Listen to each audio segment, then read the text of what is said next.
Hi students, तो इस video में हम बात करेंगे सीकर संभाग के नए जिले नीमका थाना के बारे में। जैसा कि आपको पता है कि सीकर संभाग में 4 जिले आते हैं, सीकर, झुंझुनू, चूरू और नीमका थाना।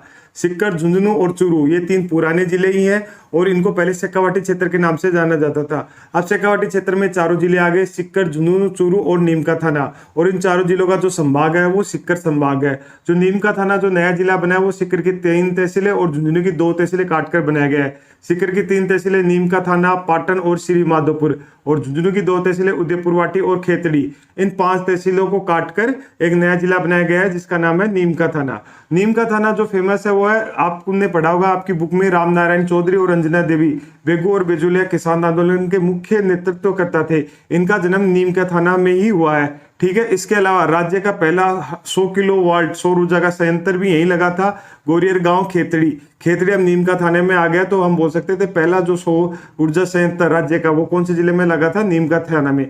और एक ना आपने पढ़ा होगा, आपके क्वेश्चन भी आता होगा कि पहली महिला मंत्री या पहली महिला उप मुख्यमंत्री कमला बेनीवाल, उनका जन्म भी गोरियर गांव में ही हुआ था। इसके अलावा आप अब तक जो पढ़ते हैं गणेश्वर सभ्यता, वो सीकर जिले में पढ़ते हैं, पर जो गणेश्वर सभ्यता वो नीमका थाना में, और नीमका थाना अब नया जिला बन गया। तो गणेश्वर सभ्यता कांतली नदी के किनारे और ताम्र युगीन सभ्यता है जो वो आप कौन से जिले में आ गई?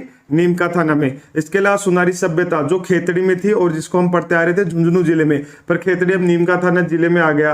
तो अब ये सभ्यता कौन से जिले में हो गई? नीमका थाना में। तो आप बोल सकते हैं गणेश्वर सभ्यता और सुनारी सभ्यता, ये दोनों सभ्यता कौन से जिले में आती है? नीमका थाना जिले में। ठीक है, इसके अलावा जो कांतली नदी वो पहले सीकर और झुंझुनू 2 जिलों में बहती थी, पर अब वो सीकर, झुंझुनू और नीमका थाना 3 जिलों में बहेगी। ठीक है, तो इस तरह से बोल सकते हैं कि कांतली नदी का जो प्रवाह तंत्र है वो कौन से जिले में हो गया? झुंझुनू, सीकर और नीमका थाना में। राजस्थान की जो ताम्र नगरी है खेतड़ी, वो पहले झुंझुनू में हम कंसीडर करते थे, वो अब आ गई नीमका थाना में। ठीक है, इसके अलावा खेतड़ी में भोपालगढ़ दुर्ग या खेतड़ी महल, भोपालगढ़ दुर्ग के पास ही खेतड़ी महल है जो कि बहुत ही फेमस है। ठीक है, इसके अलावा पन्नालाल शाह का तालाब है खेतड़ी में, हिंदुस्तान कॉपर लिमिटेड है, और रामकृष्ण मिशन भवन।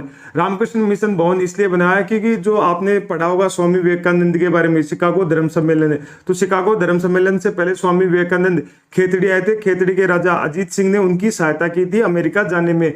ठीक है, तो रामकृष्ण मिशन भवन की स्थापना की गई थी। इसके अलावा एक फैक्ट और है, जो स्वामी विवेकानंद का नाम था, जो नरेंद्र था, उसका विवेकानंद नाम जो दिया था वो खेतड़ी के राजा अजीत सिंह ने दिया था। इसके अलावा पंसारी हवेली श्री माधोपुर में, श्री माधोपुर नीमका थाना जिले की एक तहसील है। उसके अलावा पितमपुरी झील नीमका थाने में आ गई। अब ये मीठे पानी की झील थी जो हम पहले कंसिडर करते थे सीकर जिले में। इसके अलावा जो नीमका थाना है वो हरियाणा राज्य के साथ अंतर्राज्यीय सीमा बनाता है। तो ये थे सीकर संभाग के नए जिले नीमका थाना के बारे में कुछ महत्वपूर्ण फैक्ट्स।